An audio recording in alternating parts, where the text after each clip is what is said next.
Bismillahirrahmanirrahim. Mirë se vini në serin tonë mbi 40 hadithet e Imam Nawawiut, Allahu e mëshiroft, ku çdo javë analizojmë nga një hadith të pejgamberit ton Muhammed sallallahu alaihi wasallam, që shpresojmë të ketë ndikim në jetën tonë. Nga Ibn Abbasi radiallahu anhuma, transmetohet se pejgamberit Muhammed sallallahu alaihi wasallam i është shpallur nga krijuesi i tij i madhëruar, i cili ka thënë: me të vërtet Allahu i ka përcaktuar veprat e mira dhe veprat e këqija. Pastaj e ka sqaruar shpërblimin dhe ndëshkimin. Ka thënë: kush synon të bëjë një vepër të mirë, por nuk e vepron, Allahu atij do t'i shkruaj si vepër të mirë të plot. Kur synon ta bëj një vepër të mirë dhe e bën, Allahu do t'ia shkruaj 10 të mira deri në 700 shpërblime, por edhe më shumë. E treta, kur synon të veproj një vepër të keqe dhe nuk e vepron, Allahu do t'ia shkruaj si vepër të mirë të plot.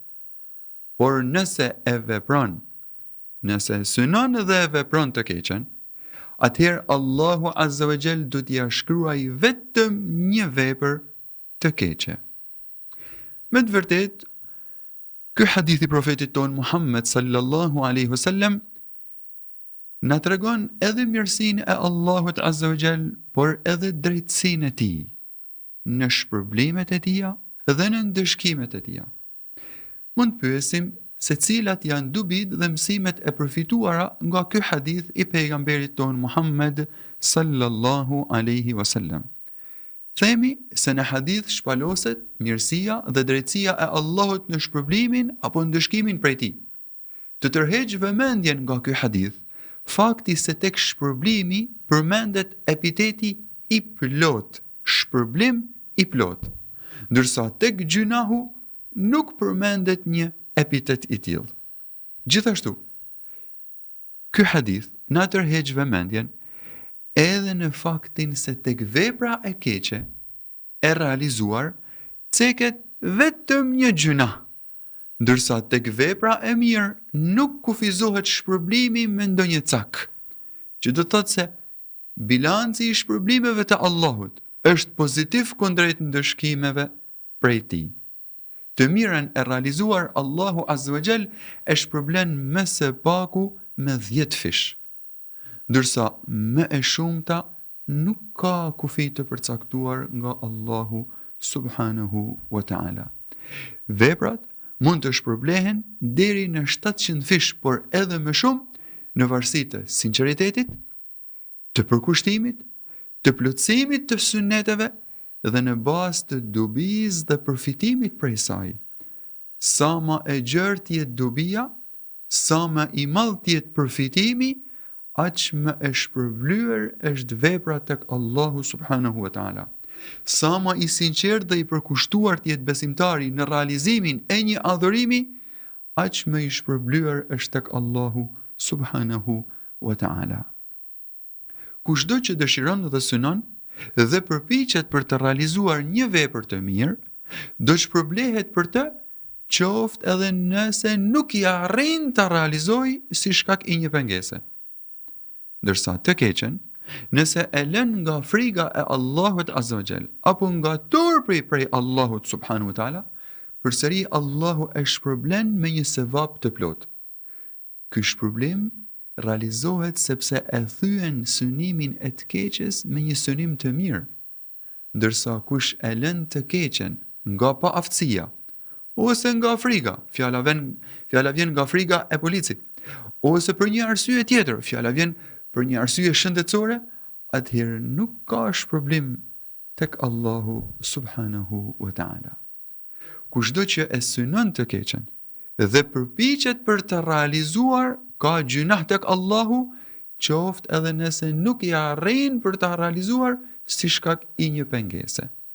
Në Kur'anin famlart, Allahu subhanahu wa ta'ala në surën An-Nisa ajeti 14 urdhëron dhe thotë: vërtet Allahu Azza wa Jall askujt nuk i bën pa drejtësi as një grim, por nëse dikush bën mirësi, Allahu I ja shumë fishon atë dhe I jep shpërblim të madh. Kush e bën një të mirë, Allahu ja shumë fishon atë. Dërsa në surën Al-An'am, ajeti 160, Allahu subhanahu wa ta'ala urdhëron dhe thot: kush bën një vepër të mirë, do të shpërblehet 10 fish. Kush bën një vepër të keqe, do të dënohet vetëm sipas gjunahut që ka bërë dhe nuk do t'i bëhet kurrfar padrejtësie. Një ajet tjetër nga Kur'ani famlar, në surën Al-Baqara, ajeti 261, Allahu subhanahu wa ta'ala urdhëron dhe thot dhe sjell një krahasim, duke thënë: ata që e shpenzojnë pasurinë e vet në rrugë të Allahut, I shëmbëllejnë atij personit që mbjell një kokër nga e cila dalin 7 kalli, ku secili kalli ka nga 100 kokra, pra 1 me 700. Allahu azza wa jall ja shton shpërblimin edhe më tepër kujt të dëshirojë. Allahu është mirëbërës I madh dhe I gjithdijshëm. Dërsa në surën Az-Zumar, ajeti 10, Allahu subhanahu wa ta'ala urdhëron dhe thot: vetëm ata që janë të durueshëm do të shpërblehen tek Allahu pa mas, pa përcaktim. Mesazhi është të tregoj se ky ajet kuranor na tregon se njeriu I durueshëm, durimtari, shpërblehet tek Allahu subhanahu wa ta'ala pa përcaktim në shpërblimet e tija. Gjithashtu profeti jon Muhammed sallallahu alaihi wasallam në hadithet e tija tregon se edhe agjërimi shpërblehet tek Allahu pa mas. Vetëm Allahu azza wa jall, krijuesi jon, e din se sa shpërblen për agjërimin. Ka një lidhje ndërmjet agjërimit dhe durimit. Nëse në Kur'anin famlart durimi shpërblehet pa hesab, edhe agjërimi në sunetin e pejgamberit përcaktohet se agjërimi shpërblehet pa hesab, ka një lidhje ndërmjet agjërimit dhe durimit. Agjërimi, adhurimi I agjërimit e kultivon durimin tek individi, tek besimtari. Një prej qëllimeve të agjërimit është të kultivojë tek besimtari virtytin e të kenurit I durueshëm. Prandaj dhe durimi me agjërimin shpërblehen pa hesab tek Allahu subhanahu wa ta'ala. Në shtimin e shpërblimeve për punën e mirë, ka ndikim koha kur e realizojmë një të mirë. Gjithashtu ka ndikim vendi kur realizohet e mira. Gjithashtu ka ndikim gjendja e individit kur e realizon atë mirë. Gjithashtu ka ndikim personi dhe ka ndikim lloji I adhurimit. Si shembull, po përmendim: vepra e mirë e realizuar në natën e Kadrit ose në 10 ditët e Dhulhijhes është më e shpërblyer tek Allahu subhanahu wa taala se sa një vepër e mirë në një kohë tjetër. Shembull tjetër: vlera e namazit në Qabe ose në xhamin e pejgamberit sallallahu alaihi wasallam është më e madhe, ky namaz është më I vlerësuar se sa namazi në një vend tjetër jashtë Qabes ose xhamisë së pejgamberit sallallahu alaihi wasallam. Shembull tjetër: vlera e veprimit me përkushtim dhe sinqeritet. Fjala vjen namazi. Një namaz I falur me përkushtim, me përqendrim, me vetdije të plotë dhe me sinqeritet është shumë më I vlerësuar, shumë më I shpërblyer se sa një namaz I cili është realizuar mekanikisht, fizikisht, pa përkushtim dhe pa sinqeritet. Një shembull tjetër: sadakaja e sahabeve të profetit ton Muhammed sallallahu alaihi wasallam. Sadakaja e sahabeve është më e vlerësuar tek Allahu se sa sadakaja e dhënë nga gjeneratat pasuese. Gjithashtu, vepra farz në raport me veprën sunnet, është më e vlerësuar tek Allahu subhanahu wa ta'ala. Le të përmendim disa ajete kuranore ku del në pa ky dallim në kohë, në vend, në tek gjendja, tek vetë personi ose tek lloji I adhurimit. Në surën El Hadid, Allahu subhanahu wa ta'ala, në ajetin e 10 të surës El Hadid, Allahu azza wa jall urdhëron dhe thot: Nuk janë të barabartë ata që kanë shpenzuar, ata sahab që kanë shpenzuar dhe kanë luftuar para fitores, para ngjarjes së Hudejbiyes, me ata sahab që kanë shpenzuar dhe kanë luftuar me pas. Ata kanë shkallë më të lartë tek Allahu azza wa jall. Mirë po Allahu u premton të gjithëve më të mirën. Allahu premton të gjithë sahabëve xhenetin. Allahu e di mirë atë që bëni ju. Nga ky ajet kuranor kuptohet se ata sahabi që kanë shpenzuar në rrugën e Allahut subhanahu wa taala përpara ngjarjes së Hudejbiyes janë më të vlerësuar tek Allahu se sa ata të tjerët që kanë shpenzuar pas ngjarjes së Hudejbiyes. Një ajet tjetër kuranor i surës Al-Qadr, ajeti i 3 i surës Al-Qadr, Allahu azza wa jall urdhëron dhe thot: Nata e Kadrit është më e mirë se 1000 muaj. Pra paramendoni, adhurimi i realizuar në natën e Kadrit ka vlerë më të madhe ose është e barabartë, ky adhurim është i barabartë me adhurimin e 1000 muajve. Në raport me ummetet paranesh, jetëgjatësia e ummetit ton është më e shkurtër. Njerëzit paranesh kanë jetuar shumë më gjatë, ndërsa jetëgjatësia e ummetit ton është ndërmjet 60-70 viteve, mesatarisht 60-70 vite. Allahu azza wa jall i ka kompensuar vitet me shpërblimet e shumë fishta. Pra nëse popujt paranesh kanë jetuar më gjatë, ne jetojmë më shkurt, por kemi mundësi që të fitojmë shpërblime më të mëdha nëpërmjet adhurimeve të sinqerta që realizojmë për Allahun subhanahu wa taala.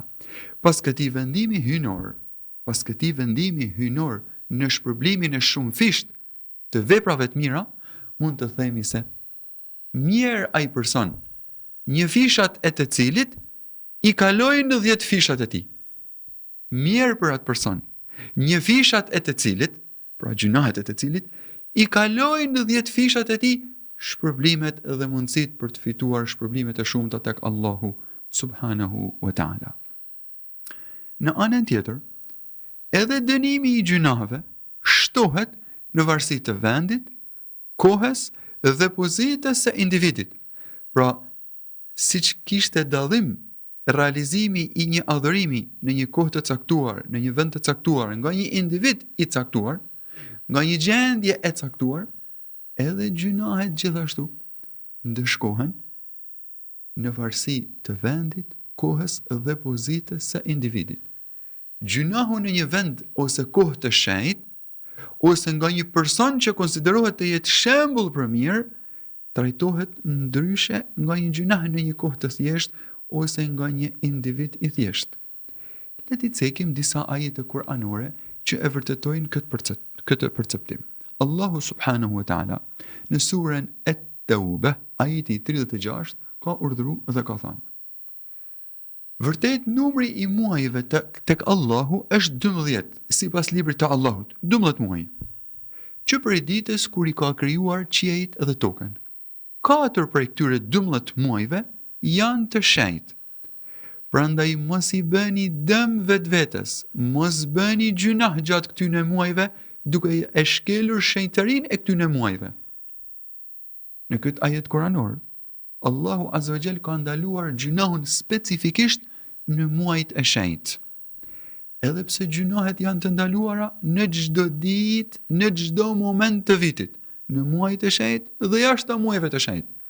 Por Allahu subhanahu wa ta'ala për të tërhequr vërejtjen dhe vëmendjen e rrezikut të gjunahut në 4 muaj të shenjtë, e ka zbritur këtë ajet kuranor dhe na ka tërhequr vëmendjen që mos i hynin hak vetvetes, mos bëni gjunahe gjatë këtyne 4 muajve, për të treguar pikërisht rrezikun e gjunahut gjatë këtyne 4 muajve.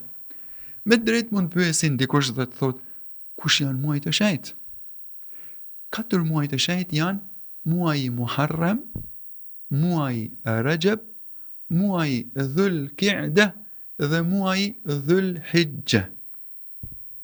Muaji Muharram është muaji i parë i kalendarit hijri. Muaji Rajab është muaji i dytë, muaji Dhul Qa'dah dhe muaji Dhul Hijja. Muaji Rajab është muaji i parë i kalendarit hijri. Muaji Dhul Qa'dah dhe muaji Muharram është muaji i parë i kalendarit hijri. muaji Rajab është 2 muaj para Ramazanit. Pra nëse para Ramazanit vjen muaji Shaaban, para ti vjen muaji Rajab. Muaji Rajab, muaji Shaaban, muaji Ramazan. Muaji Rajab është nga muajt e shenjtë. Gjithashtu muaji Dhul Qi'da edhe Dhul Hijja janë 2 muajt e fundit të kalendarit hijri, pra muaji i 11 dhe i 12 i kalendarit hijri. Që do thot, muaji i 11, muaji i 12 dhe muaji i parë janë 3 muaj të shenjtë. Gjithashtu edhe muaji Rajab, i takon muaji i 7 i kalendarit hijri, këto 4 muaj janë muaj të shenjtë ku Allahu subhanahu wa taala e ka ndaluar specifikisht gjunahun gjatë këtyre muajve për të treguar rrezikun e gjunahut gjatë këtyre muajve. Përndryshe, gjunahet janë të ndaluara në çdo moment, në çdo vit, në çdo ditë, në çdo pjesë të vitit. Le të përmendim një ajet tjetër ku Allahu subhanahu wa taala e nxjerr në pa rrezikun e gjunahut në një vend të shenjtë. Në surën Al-Baqara, ajeti 197, Allahu subhanahu wa taala urdhëron dhe thot: kush vendos të kryej haxhin, let largohet nga marrëdhëniet intime me gruan, let largohet nga grindjet dhe nga sharjet. Ndërkaq, çdo vepër e mirë që bëni, Allahu azza wa jall e din. Pajisuni me gjërat që ju nevojiten për rrugë, për rrugtimin e realizimit të haxhit, dhe dijeni se pajisja më e mirë është devocioni dhe devotshmëria. Prandaj keni frikë prej meje, thot Allahu, o njerëz të mençur. Në këtë ajet ndalohemi nga fjalët e këqija, nga veprat e ulta dhe nga grindjet në kohën dhe në vendin e haxhit. Normalisht kjo ndalesë është e vijueshme në çdo kohë dhe në çdo vend të rruzullit toksor. Jo vetëm në haxh janë të ndaluara haramet, por edhe jashtë haxhit janë të ndaluara haramet. Por ajeti ka për qëllim të sinjalizojë rrezikun e gjunahut në një vend të shenjtë, gjatë një kohe të shenjtë. Le të lexojmë ose le të sjellim ndërmend një ajet tjetër kuranor. Në surën Al-Hajj, ajeti 25, Allahu subhanahu wa taala urdhëron dhe thot: vërtet, ata që nuk besojnë dhe pengojnë njerëzit nga rruga e Allahut azza wa jall dhe nga xhamia e shenjtë, nga Qabja, të cilën ne e kemi bërë të njëjtë për të gjithë njerëzit, si për vendasit, ashtu edhe për atë që vjen nga një tjetër vend. Dhe ata që synojnë ta përdhosin xhamin, me çfarë do lloj krimi qoftë, ne do t'i bëjmë të shijojmë dënim të dhëmshëm. E rikthejmë edhe një hera në vetdijen tonë fragmentin e këtij ajetit kuranor. Allahu subhanahu wa taala në surën Hajj ajeti 25 citon dhe thot: kush e përdhos xhamin e shenjtë, me çfarë do krimi qoftë, me çfarë do gjunahu qoftë, ne do ta bëjmë të shijojë dënimin e dhëmshëm. Që do thot se gjunahu në Qabe, gjunahu në Mekke, gjunahu në zonën e shenjtë nuk është i njëjtë si një gjunah që bëhet jashtë kësaj zone. Gjunahu gjunah është.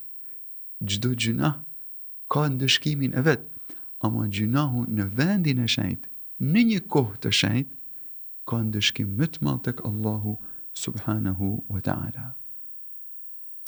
Në surën Al-Ahzab, ajeti 30 dhe 31, Allahu subhanahu wa taala i drejtohet bashkëshortave të profetit ton Muhammed sallallahu alaihi wasallam. Supozohet se bashkëshortet e pejgamberit ton duhet jenë ata shembujt dhe modelet e mira për gratë e besimtarve, për motrat muslimane.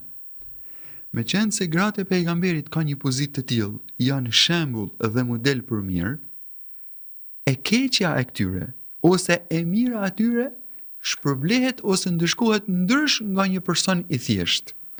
Allahu subhanahu wa taala në surën Al-Ahzab i drejtohet bashkëshorteve të pejgamberit ton Muhammed duke u thënë: o gratë të dërguarit, o gratë e pejgamberit Muhammed, ato për jush që bëjnë ndonjë turp të hapur, do të kenë dëshkim të dyfisht.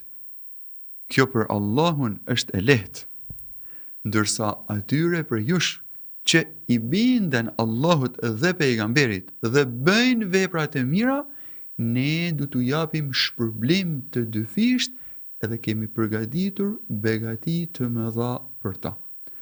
Pra nga ky ajet kuptojmë qartë se një individ, një person, siç mund të jetë fjala vjen, një hoxh, një imam, një udhëhec dhe përjes i muslimanëve, i cili është model për mirë, supozohet se njerëzit e marrin shembull dhe model, veprimet e këtij individit, qofshin gjunahe ose të mira, nuk kanë trajtim të njëjtë si një individ i thjesht i cili nuk merret për model.